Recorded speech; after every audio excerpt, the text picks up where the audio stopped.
Inilah detik-detik ketika anggota Komisi 2 DPR perwakilan seluruh fraksi menguji kekuatan kotak suara pemilu 2024 yang dirancang oleh Komisi Pemilihan Umum lebih kuat daripada pemilu sebelumnya.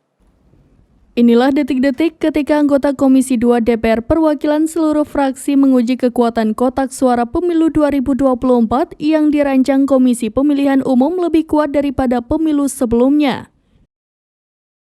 Terlihat perwakilan fraksi sedang memegang, menduduki hingga menyiram kotak suara dengan air. Adapun KPU mengklaim bahwa kotak suara yang dirancang untuk pemilu 2024 lebih kuat dan terbuat dari bahan karton duplex kedap air. Hal itu disampaikan anggota KPU Yulianto Sudrajat dalam rapat dengar pendapat yang digelar Komisi 2 DPR bersama KPU, Badan Pengawas Pemilu, Dewan Kehormatan Penyelenggara Pemilu, dan Kementerian Dalam Negeri di Kompleks Parlemen Senayan, Jakarta pada Senin 29 Mei 2023.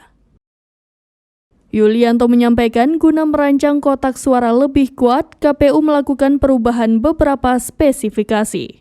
Demikian informasi terkini, Syedara Lon, saksikan terus berita lainnya di kanal YouTube Serambi News, website dan Facebook serambinews.com.